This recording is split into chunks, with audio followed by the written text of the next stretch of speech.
หนังสืออพยพหรือ Book of Exodus ในพระคัมภีร์ไบเบิลภาคพันธสัญญาเดิมได้บันทึกเกี่ยวกับภัยพิบัติ10ประการที่เกิดขึ้นในดินแดนอียิปต์โบราณเอาไว้เป็นการแสดงให้เห็นถึงอำนาจของพระผู้เป็นเจ้าที่มีพระประสงค์จะปลดปล่อยชาวอิสราเอลจากการเป็นทาสในแผ่นดินอียิปต์ก่อนที่โมเสสจะนำพาผู้คนอพยพครั้งใหญ่ไปยังแผ่นดินคานาอันนักโบราณคดีได้พยายามพิสูจน์ถึงสิ่งที่เกิดขึ้นในพระคัมภีร์และพบว่ามีหลักฐานทางประวัติศาสตร์เพียงเล็กน้อยเท่านั้นที่ยืนยันถึงเรื่องภัยพิบัติได้ส่วนนักวิทยาศาสตร์มองว่าภัยพิบัติที่ดูเหนือจริงก็อาจจะเป็นเพียงปฏิกิริยาลูกโซ่ที่อาจเกิดขึ้นได้ตามธรรมชาติอะไรทำให้ผู้คนในยุคปัจจุบันมีมุมมองที่ต่างออกไปจากในพระคัมภีร์คลิปนี้อับดุลเฮทูบจะมาวิเคราะห์ให้ฟังถึงทฤษฎีแห่งความเป็นไปได้ของการเกิดภัยพิบัติแห่งอียิปต์โบราณครับว่าอาจเป็นเรื่องที่เกิดขึ้นโดยบังเอิญหรือเกิดจากประสงค์ของพระผู้เป็นเจ้าตามพระคัมภีร์กันแน่ไปติดตามกันครับ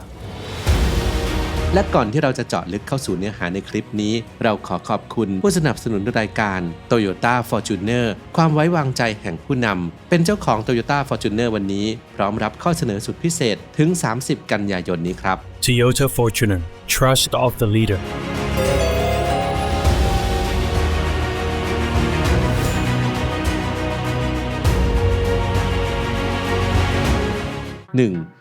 ภัยพิบัติแห่งอียิปต์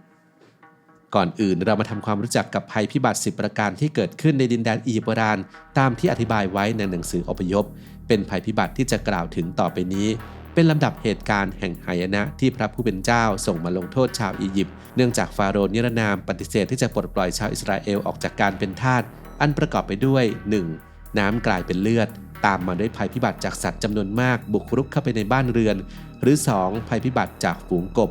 3. ภัยพิบัติจากฝูงริ้น 4. ภัยพิบัติจากฝูงเหลือบ 5. เกิดโรคระบาดในฝูงสัตว์ 6. ฝีหนองระบาดในมนุษย์ 7. ภัยพิบัติจากลูกเห็บตกลงมาทำลายพืชผล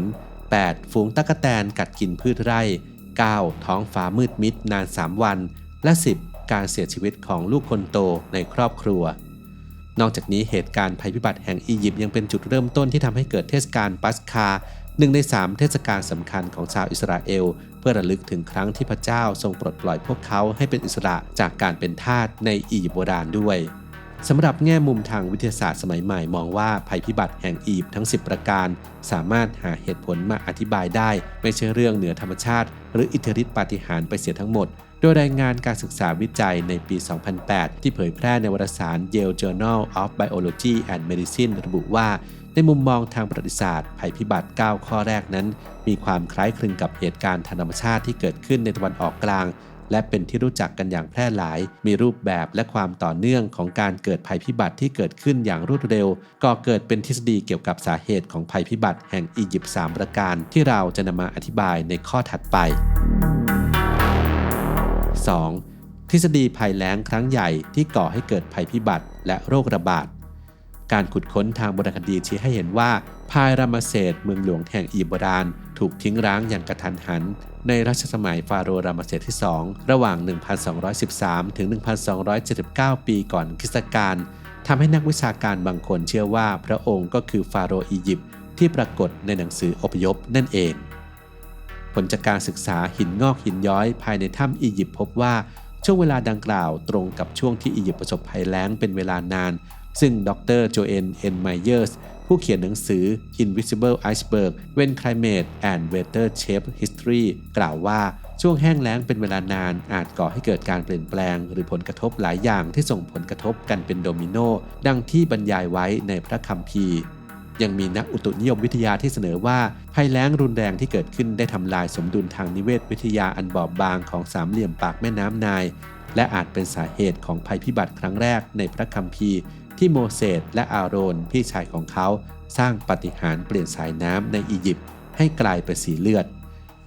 นักชีววิทยาอธิบายว่าสภาพอากาศที่แห้งแล้งจะก่อให้เกิดสภาพแวดล้อมที่เหมาะสมอย่างยิ่งสำหรับการเจริญเติบโตของสาหร่ายสีเลือดเบอร์กันดี้ขนาดเล็กที่จะบานสะพรั่งในน่านน้ำที่ไหลช้าและอบอุ่นของแม่น้ำไนล์โดยนอกจากสีแดงของมันจะทำให้แม่น้ำในอียิปต์มีสีแดงเหมือนกับเลือดแล้วสาหร่ายพันธุ์นี้ยังเป็นสาหร่ายน้ำจืดที่มีพิษร้ายแรงจนทำให้ปลาตายได้ อีกทั้งการเจริญเติบโตของสาหร่ายอาจทำให้แม่น้ำไนล์ขาดออกซิเจนส่งผลให้เกิดปฏิกิริยาต่อเนื่องที่สอดคล้องกับภัยพิบัติ5ประการที่เกิดขึ้นตามมาได้แก่ภัยพิบัติจากฝูงกบฝูงริ้นฝูงเหลือบตลอดจนโรคระบาดในฝูงสัตว์และเกิดฝีหนองระบาดในชาวอียิปต์เนื่องจากเมื่อขาดออกซิเจนและแหล่งอาหารสัตว์น้ำอย่างปลาทำให้ฝูงกบหนีออกจากแหล่งที่อยู่อาศัยตามธรรมชาติและบุกเข้าไปในบ้านเรือนของชาวอียิปต์ก่อนจะล้มตายไปและการตายของนักล่าแมลงตามธรรมชาติก็ส่งผลให้ประชากรแมลงเพิ่มจำนวนขึ้นผลการศึกษาวิจัยในปี 1996 โดยนักวิชาการและนักระบาดวิทยาได้ตั้งทฤษฎีว่าตัวริ้นที่อธิบายไว้ในพระคัมภีร์นั้นแท้จริงแล้วคือตัวริ้นที่จัดอยู่ในกลุ่มคิลิโออิดิสที่ตัวอ่อนของพวกมันจะกัดกินซากสัตว์ที่เน่าเปื่อยซึ่งในสถานการณ์ดังกล่าวก็อาจจะเป็นซากปลากับกบที่ตายกลายเป็นพาหะนำโรคกับปรสิตที่สามารถแพร่เชื้อโรคร้ายแรงไปยังวัวม้าและแกะได้และเนื่องจากริ้นชนิดนี้บินได้ไม่ดีนักจึงทำให้พวกมันไม่สามารถเดินทางไปถึงดินแดนโกเชนทางตะวันออกของสามเหลี่ยมปากแม่น้ำไนล์ชาวฮีบรูจึงไม่ได้รับผลกระทบนี้ส่วนเนื้อสัตว์กับแมลงวันที่ปนเปื้อนอาจเป็นต้นเหตุของโรคแกลนเดอร์สหรือโรคติดต่อในสัตว์จำพวกม้าซึ่งเกิดจากเชื้อแบคทีเรียที่ติดต่อได้ง่ายทำให้เกิดฝีในมนุษย์และฝูงสัตว์นอกจากนี้ภัยแล้งอาจเกี่ยวข้องกับภัยพิบัติข้อที่ 8 อย่างฝูงตั๊กแตนระบาดเนื่องจากสภาพอากาศที่แห้งแล้งส่งผลให้ตั๊กแตนขยายพันธุ์อย่างรวดเร็วเมื่อฝนตกลงมาอีกครั้งฝูงตั๊กแตนจำนวนมหาศาลก็เข้าไปกัดกินพืชผลของชาวอียิปต์จนหมดผู้เชี่ยวชาญกล่าวว่ากรณีตัวอย่างที่คล้ายคลึงกันนี้เคยเกิดขึ้นในตะวันออกกลางและในสหรัฐอเมริกาช่วงคริสต์ศักราชที่ 1800 ซึ่งทำให้มนุษย์ตระหนักได้ว่าฝูงตั๊กแตนสามารถทำลายล้างพืชผลได้ร้ายแรงเพียงใดโดยประมาณการว่าฝูงตั๊กแตนที่มีขนาดใหญ่ประมาณ1ตารางกิโลเมตรสามารถกินอาหารได้เทียบเท่ากับมนุษย์ 35,000 คนกินใน1วัน 3. ทฤษฎีการปะทุของภูเขาไฟในขณะที่ผู้สนับสนุนทฤษฎีภัยแล้งยังพยายามเชื่อมโยงภัยพิบัติข้อ 7 ที่เกี่ยวกับพายุลูกเห็บและข้อ 9 ที่ว่าด้วยท้องฟ้าที่มืดมิดเข้ากับพายุทะเลทรายแต่นักวิทยาศาสตร์บางรายมองว่าไม่น่าจะเกี่ยวข้องกันพร้อมกับเสนอทฤษฎีว่าภัยพิบัติแห่งอียิปต์อาจเกิดจากการปะทุของภูเขาไฟบนเกาะซานโตรินีของกรีซก็เป็นได้เพราะแม้ว่าการปะทุจะเกิดขึ้นห่างออกไปมากกว่า800กิโลเมตรแต่กลับพบเจอหินภูเขาไฟจากเกาะซานโตรินีใกล้กับบริเวณที่ตั้งของเมืองพายรามเซสด้วยเหตุนี้เท่าภูเขาไฟหลายพันล้านตันที่พ่นออกมาจากการปะทุครั้งรุนแรงที่สุดครั้งหนึ่งในประวัติศาสตร์อาจก่อให้เกิดพายุฝนฟ้าคะนองรุนแรงทำให้ดวงอาทิตย์มืดครึ้มเป็นเวลานานหลายวันและทำให้เกิดสภาพแวดล้อมที่ชื้นแฉะซึ่งเอื้อต่อการขยายเผ่าพันธุ์ของตั๊กแตนก็เป็นได้ผู้สนับสนุนทฤษฎีภูเขาไฟยังกล่าวอ้างอีกว่ากรดในเท่าภูเขาไฟรวมถึงซินาบาหรือแร่ประหลอดที่มีสีม่วงแดงอาจทำให้แม่น้ำไนล์กลายเป็นสีแดงและมีพิษก่อให้เกิดปฏิกิริยาลูกโซ่ที่คล้ายคลึงกันตามที่กลุ่มทฤษฎีภัยแล้งคาดการณ์กันว่าการปะทุของภูเขาไฟซานโตรินีที่เกิดขึ้นประมาณ 1,620 ปีก่อนคริสตกาลจะตรงกับช่วงเวลาประมาณ400ปีก่อนการขึ้นครองราชย์ของฟาโรห์รามเสสที่2ดังนั้นบันทึกในหนังสืออพยพเกี่ยวกับภัยพิบัติทั้ง10ประการที่ถูกเขียนขึ้นหลายร้อยปีหลังจากเกิดเหตุการณ์ที่บรรยายไว้อาจจะเป็นบันทึกที่รวบรวมภัยพิบัติทางธรรมชาติต่างๆที่เกิดขึ้นในช่วงหลายศตวรรษเข้าด้วยกัน 4. ทฤษฎีว่าด้วยการเสียชีวิตของบุตรคนหัวปี